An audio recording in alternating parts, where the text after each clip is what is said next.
Hello guys, so nag-marinate ako kanina ng ano to, liempo? Ay hindi. Chicken. Chicken legs, yes. So, ang pagmamarinate ko dito, kita nyo naman mo. So, may soy sauce to. Soy sauce, oyster sauce, lemon of course. So, mas recommended ko ang lemon kasi mas malasa siya kaysa sa kalamansi. And then, nilagyan ko siya ng pamintang powder tsaka pamintang crack kasi mahilig ako sa madaming paminta. And, ano pa ba? Lemon soy sauce, oyster sauce, paminta. Nilagyan ko rin ng pampalasa like magic sarap and then salt. At saka nilagyan ko siya, wala kaming available na tomato paste or tomato sauce. Nilagyan ko siya ng spaghetti sauce. Still the same na tomato siya. Diyan, gusto kong mangyari para mas maluto sa ilalim is binoboil ko muna siya. Mga ano lang naman, 10 minutes. Ganon, para hindi siya madurog. 10 minutes, ganon. Low heat siya. And then, after nun, syempre may matitirang sabaw. Yung tirang sabaw, papakuluan ko siya hanggang sa magmantika. Ito.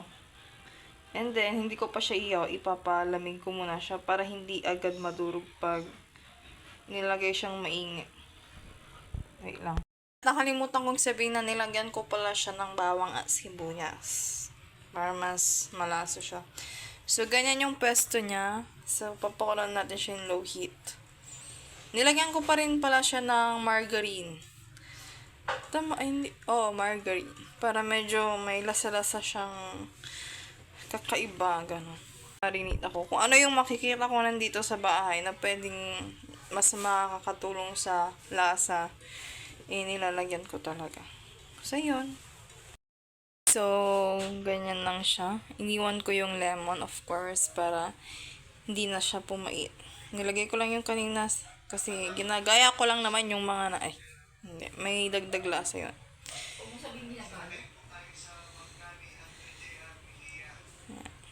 Time kasi na gumawa ako nito, yung sarap niya.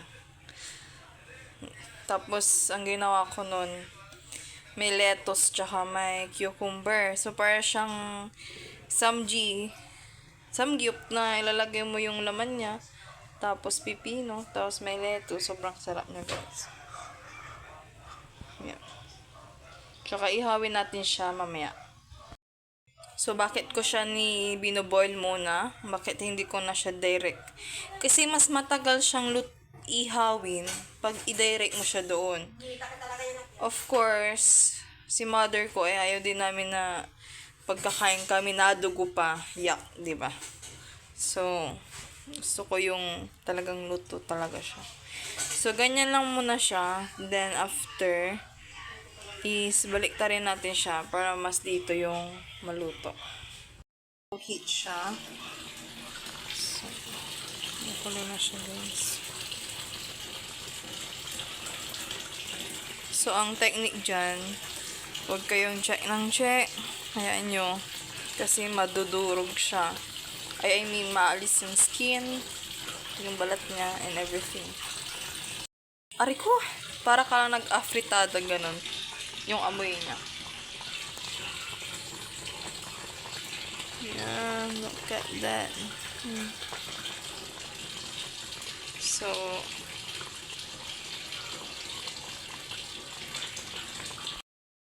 So, binaliktad ko na siya, guys. Then, after 5 minutes, orasan natin. Pwede na yan.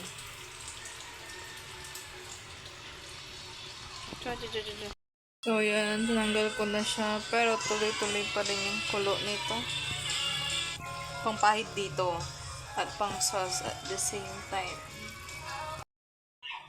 Ooh. Look at that. So, yan, guys. Inihihaw ko na. Ano. So, pag-iihaw, kailangan ng tiyaga yan. Tagal yan.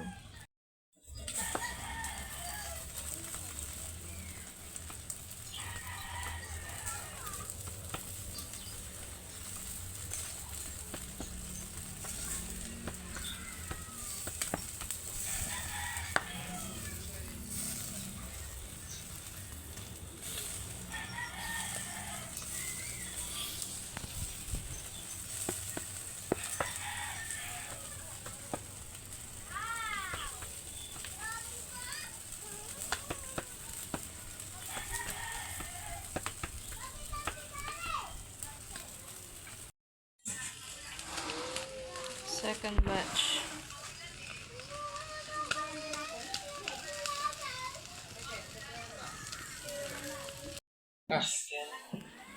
Yun guys, tapos na siya. Tapos, that's the final touches. Huy, ano yun, makeup. So, yun.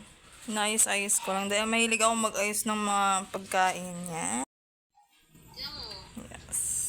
Meron na. Very demure. Oo. Guys! Tada! Teka lang. Looks so yummy! Tada! That's the Tingnan mo ako. final! Karen.